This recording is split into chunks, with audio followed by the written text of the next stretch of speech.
આકાશવાણી સમાચાર સોનલ પરમાર વાંચે છે. સૌપ્રથમ મુખ્ય સમાચાર.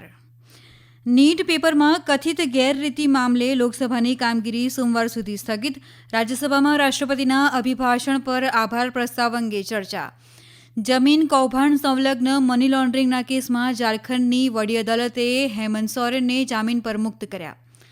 કર્ણાટકના હાવેરી જિલ્લામાં માર્ગ અકસ્માતમાં 13 લોકોના મૃત્યુ, 4ને ગંભીર ઇજા. જમ્મુ કાશ્મીરના ઉપરાજ્યપાલ મનોજ સિન્હાએ વિધિવત રીતે અમરનાથ યાત્રા માટે પ્રથમ જથ્થાને રવાનો કર્યો. આગામી 4 દિવસમાં ગુજરાત સહિત દેશના અનેક ભાગોમાં ભારે વરસાદની આગાહી. કેરળમાં ભારે વરસાદના પગલે અનેક જિલ્લાઓ બેહાલ. સમાચાર વિગતવાર. નીટ યુજી મામલે થયેલા હોબાળા બાદ લોકસભાની કામગીરી સોમવાર સુધી મોકૂફ રખાઈ છે. રાજ્યસભામાં રાષ્ટ્રપતિના અભિભાષણ પર આભાર પ્રસ્તાવ પર ચર્ચા ચાલી રહી છે. આ પૂર્વે લોકસભા ગૃહની કાર્યવાહી શરૂ થતાં અધ્યક્ષ ઓમ બિરલાએ નીટ પેપર લીક મુદ્દે વિપક્ષી દળો દ્વારા આપવામાં આવેલા સ્થગન પ્રસ્તાવનો અસ્વીકાર કર્યો હતો. વિપક્ષે નીટ પરીક્ષામાં કથિત ગેરરીતિનો મુદ્દો ઉઠાવ્યો હતો અને ચર્ચાની માંગ કરી હતી. અધ્યક્ષ ઓમ બિરલાએ કહ્યું કે રાષ્ટ્રપતિના અભિભાષણના આભાર પ્રસ્તાવ દરમિયાન અન્ય કોઈ ચર્ચાને મંજૂરી ન આપી શકાય. વિપક્ષના નેતા રાહુલ ગાંધીએ કહ્યું કે તેઓ વિદ્યાર્થીઓને સંદેશ આપવા માંગે છે કે આ એક મહત્વનો મુદ્દો છે, જે બાદ કોંગ્રેસ, ડીએમકે, સપા અને ટીએમસી સહિતના સાંસદોએ હોબાળો કરતા કાર્યવાહી સોમવાર પર મુલતવી રખાઈ હતી. ઝારખંડની વડી અદાલતે પૂર્વ મુખ્યમંત્રી હેમંત સોરેનને જમીન કૌભાંડ દ્વારા મની લોન્ડરિંગના એક કેસમાં જામીન પર મુક્ત કરવાનો આદેશ કર્યો છે. આ જ કેસમાં ગઈકાલે રાંચીની નીચલી અદાલતે પૂર્વ મુખ્યમંત્રી હેમંત સોરેનની ન્યાયિક કસ્ટડી 14 દિવસ માટે વધારી દીધી હતી, જેની સામે સોરેનના વકીલે ઉચ્ચ અદાલતમાં અપીલ કરી હતી. ઝારખંડ મુક્તિ મોરચાના નેતા હેમંત સોરેન સામે ગેરકાયદેસર રીતે 8.36 એકર જમીન કબજે કરવાનો આરોપ છે. પ્રવર્તન નિદેશાલય એટલે કે ઈડીએ 31 જાન્યુઆરીના રોજ પૂર્વ મુખ્યમંત્રીની ધરપકડ કરી હતી. કર્ણાટકના હાવેરી જિલ્લામાં એક માર્ગ અકસ્માતમાં 13 મુસાફરોના મૃત્યુ થયા છે, જ્યારે 4 લોકોને ગંભીર ઈજા થવા પામી હતી. મૃતકોમાં 8 મહિલાઓ અને 2 બાળકોનો સમાવેશ થાય છે. પુણે બેંગલુરુ રાષ્ટ્રીય ધોરીમાર્ગ પર આજે વહેલી સવારે આ અકસ્માત થયો હતો. 4 ઈજાગ્રસ્તોને હાવેરી જિલ્લા હોસ્પિટલમાં દાખલ કરવામાં આવ્યા છે.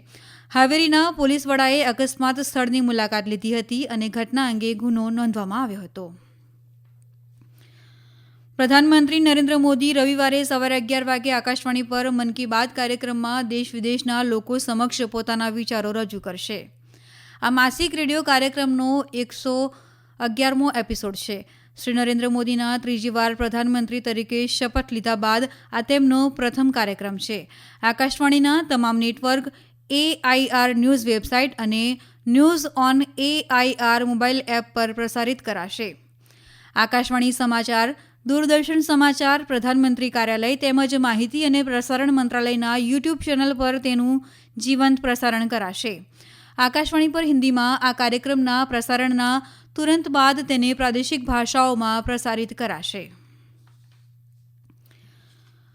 અમેરિકાના રાષ્ટ્રપતિ જો બાઇડન અને તેમના પ્રતિસ્પર્ધી રિપબ્લિકન નેતા ડોનાલ્ડ ટ્રમ્પ વચ્ચે રાષ્ટ્રપતિ ચૂંટણી માટેની પ્રથમ જાહેર ચર્ચા થઈ હતી. બંને નેતાઓએ આર્થિક નીતિઓ વિશે એકબીજાની ટીકા કરી હતી. પૂર્વ રાષ્ટ્રપતિ ટ્રમ્પે પોતાના કાર્યકાળ દરમિયાન આર્થિક સ્થિતિ, કોવિડ મહામારીને પાર પાડવા સંદર્ભે પોતાના કાર્યકાળમાં થયેલા કામોનો ઉલ્લેખ કર્યો.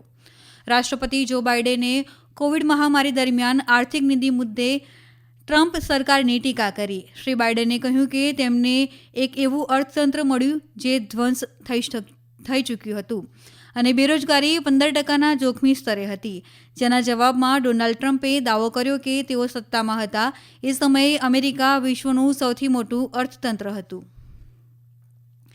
અવકાશયાત્રી સુનિતા વિલિયમ્સ અને બુચ વિલ્મોરના ધરતી પર પરત ફરવામાં વિલંબ થઈ રહ્યો છે. અહેવાલ અનુસાર તેમના પરત ફરવાની નવી તારીખ 6 જુલાઈ રાખવામાં આવી છે. મૂળ મિશન માત્ર 8 દિવસનું હતું, જે હવે 1 મહિના સુધી ચાલશે. મીડિયા અહેવાલો અનુસાર નાસા અને બોઇંગ સામે ગંભીર આરોપો મુકાઈ રહ્યા છે કે તેઓ 5 જૂને થયેલા લોન્ચ પહેલાથી સ્ટારલાઇનર અવકાશયાનમાં હિલિયમ લીક વિશે માહિતગાર હતા. આમ છતાં તેમણે લોન્ચની પ્રક્રિયાને આગળ ધપાવી ભારતીય મૂળના અવકાશયાત્રી સુનિતા વિલિયમ્સ સહિત અન્ય અવકાશયાત્રીની પરત ફરવાની તારીખ અગાઉ 13 જૂન બાદમાં 26 જૂન રાખવામાં આવી હતી. જો કે આ તારીખ વધારીને 6 જુલાઈ કરી દેવાઈ છે. આ રાષ્ટ્રીય સમાચાર આપ આકાશવાણી પરથી સાંભળી રહ્યા છો. આ સમાચાર આપ અમારી YouTube channel AIR news Gujarat પર પણ સાંભળી શકશો. વધુ સમાચાર માટે આપ અમારા ટ્વિટર હેન્ડલ AIR_news_ABAD ને ફોલો કરી શકો છો. આવતીકાલથી અમરનાથ યાત્રાનો વિધિવત પ્રારંભ થઈ રહ્યો છે. જમ્મુ અને કાશ્મીરના ઉપરાજ્યપાલ મનોજ સિન્હાએ આજે સવારે જમ્મુના ભગવતીનગર બેઝ કેમ્પથી અમરનાથ યાત્રા માટે ભક્તોની પ્રથમ ટુકડી રવાના કરી હતી. આ પ્રસંગે પત્રકારો સાથે વાત કરતા ઉપરાજ્યપાલે જણાવ્યું હતું કે છેલ્લા 3 થી 4 વર્ષમાં શ્રદ્ધાળુઓને ઘણી સુવિધાઓ પૂરી પાડવામાં આવી છે. તેમણે કહ્યું કે આ વખતે પણ જમ્મુ કાશ્મીર પ્રશાસને તમામ જરૂરી તૈયારીઓ કરી છે અને પૂરતી સુરક્ષા વ્યવસ્થા કરવામાં આવી છે. અમરનાથ યાત્રા પહેલા જમ્મુમાં હજારો શ્રદ્ધાળુઓ એકઠા થયા હતા. કડક સુરક્ષા બંદોબસ્ત વચ્ચે પ્રથમ ટુકડી પહેલગામ અને બાલટાલ બેઝ કેમ્પ સુધી પહોંચશે. અહીંથી તેઓ અમરનાથ યાત્રા શરૂ કરશે. કેરળમાં ભારે વરસાદના કારણે વિવિધ જિલ્લાઓમાં મોટા પાયે નુકસાનના અહેવાલ છે. પથાનમથિટ્ટા, ઇડુક્કી, વાયનાડ, તિરુવનંતપુરમ સહિતના અન્ય સ્થળો ઉપર રાહત શિબિરો શરૂ કરાયા છે. હવામાન વિભાગે વાયનાડ, કન્નૂર અને કાસરગોડ જિલ્લામાં ઓરેન્જ એલર્ટ, જ્યારે અન્ય 9 જિલ્લાઓમાં યલો એલર્ટ જાહેર કરાયું છે. વિવિધ સ્થળો ઉપર ભૂસ્ખલન અને દરિયાઈ ધોવાણના અહેવાલ છે. 9 જિલ્લાઓમાં ગંભીર રીતે અસર થવા પામી છે. આ જિલ્લાઓમાં NDRFની ટીમો તૈનાત કરાઈ છે. સાથે જ રાહત અને બચાવ કામગીરી માટે વિશેષ ભંડોળ ફાળવવામાં આવ્યું છે. પર્વતીય વિસ્તારોમાં પર્યટન અને ખોદકામ પર પ્રતિબંધ મુકાયો છે. ઉપરાંત માછીમારોને કેરળ, કર્ણાટક, લક્ષદ્વીપના કાંઠા વિસ્તારોમાં માછીમારી ન કરવાની સલાહ આપવામાં આવી છે. હવામાન વિભાગે આગામી 4 દિવસ દરમિયાન પશ્ચિમી રાજ્યોમાં ભારે વરસાદની આગાહી કરી છે.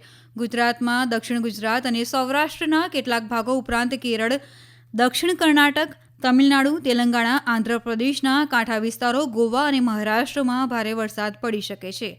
જ્યારે કે પૂર્વીય અને મધ્ય ભાગોમાં મધ્યપ્રદેશ, પશ્ચિમ બંગાળ, છત્તીસગઢ, ઓડિશા, બિહાર અને ઝારખંડમાં આગામી 2 દિવસોમાં ભારે વરસાદની શક્યતા છે. તો પશ્ચિમ બંગાળના પર્વતીય વિસ્તારો, સિક્કિમ, અરુણાચલ પ્રદેશ, અસમ, મેઘાલય, નાગાલેન્ડ, મણિપુર, મિઝોરમ અને ત્રિપુરામાં ગાજવીજ સાથે વરસાદ તેમજ કેટલાક સ્થળોએ હળવોથી મધ્યમ વરસાદ પડવાની શક્યતા છે. દરમિયાન રાજધાની દિલ્હીમાં ભારે વરસાદના કારણે વાહન વ્યવહારને અસર થવા પામી છે. વહેલી સવારે પડેલા ભારે વરસાદ બાદ દિલ્હીના કેટલાક વિસ્તારો જળમગ્ન બન્યા હતા. હિન્દી સાહિત્યમાં પ્રદાન બદલ ડોક્ટર ઉષા ઠાકુરને 12મા વિશ્વ હિન્દી પુરસ્કારથી સન્માનિત કરાયા છે. નેપાળમાં ભારતીય દૂતાવાસ દ્વારા આયોજિત હિન્દી સંવાદ કાર્યક્રમમાં તેમને આ પુરસ્કાર આપવામાં આવ્યો હતો. તેમણે હિન્દી ભાષાને મજબૂત બનાવવામાં મહત્વની ભૂમિકા ભજવી છે. ભારત સરકારના વિદેશ મંત્રાલય દ્વારા આ પુરસ્કાર જાહેર કરવામાં આવ્યો છે. આ પ્રસંગે સંબોધન કરતા ડોક્ટર ઉષા ઠાકુરે કહ્યું કે નેપાળમાં પ્રવાસીઓ અને સ્થાનિક લોકો વચ્ચે વાતચીતની ભાષા તરીકે હિન્દી લોકપ્રિય બની રહી છે. અંતમાં મુખ્ય સમાચાર ફરી એકવાર. નીટ પેપરમાં કથિત ગેરરીતિ મામલે લોકસભાની કામગીરી સોમવાર સુધી સ્થગિત. રાજ્યસભામાં રાષ્ટ્રપતિના અભિભાષણ પર આભાર પ્રસ્તાવ અંગે ચર્ચા. જમીન કૌભાંડ સંલગ્ન મની લોન્ડરિંગના કેસમાં ઝારખંડની વડી અદાલતે હેમંત સોરેનને જામીન પર મુક્ત કર્યા. કર્ણાટકના હાવેરી જિલ્લામાં માર્ગ અકસ્માતમાં 13 લોકોના મૃત્યુ, 4ને ગંભીર ઈજા. જમ્મુ કાશ્મીરના ઉપરાજ્યપાલ મનોજ સિન્હાએ વિધિવત રીતે અમરનાથ યાત્રા માટે પ્રથમ જથ્થાને રવાના કર્યો. અને આગામી 4 દિવસમાં ગુજરાત સહિત દેશના અનેક ભાગોમાં ભારે વરસાદની આગાહી. કેરળમાં ભારે વરસાદના પગલે અનેક જિલ્લાઓ બેહાલ. આકાશવાણી પરથી સમાચાર પૂરા થયા.